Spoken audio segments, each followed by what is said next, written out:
மற்றும் ஒரு அண்மை செய்தி. வந்தவாசி சட்டமன்ற தொகுதிக்கு உட்பட்ட நேரடி நெல் கொள்முதல் நிலையங்களில் விவசாயிகளுக்கு பண பட்டுவாடா செய்யாமல் தாமதம் ஏற்பட்டிருக்கிறது.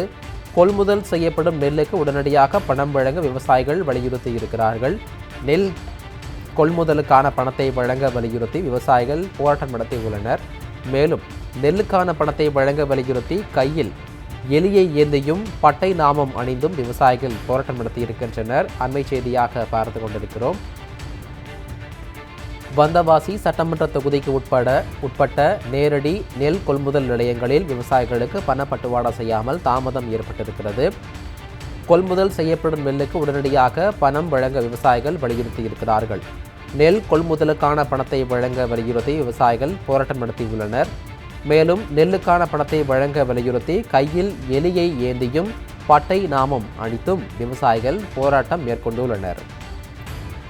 வந்தவாசி சட்டமன்ற தொகுதிக்கு உட்பட்ட நேரடி நெல் கொள்முதல் நிலையங்களில் விவசாயிகளுக்கு பண பட்டுவாடா செய்யாமல் தாமதம் ஏற்பட்டிருக்கிறது. கொள்முதல் செய்யப்படும் நெல்லுக்கு உடனடியாக பணம் வழங்க விவசாயிகள் வலியுறுத்தியிருக்கிறார்கள். நெல் கொள்முதலுக்கான பணத்தை வழங்க வலியுறுத்தி விவசாயிகள் போராட்டம் நடத்தியுள்ளனர். நெல்லுக்கான பணத்தை வழங்க வலியுறுத்தி கையில் எலியை ஏந்தியும் பட்டை நாமம் போட்டும் விவசாயிகள் போராட்டம் நடத்தியுள்ளனர்.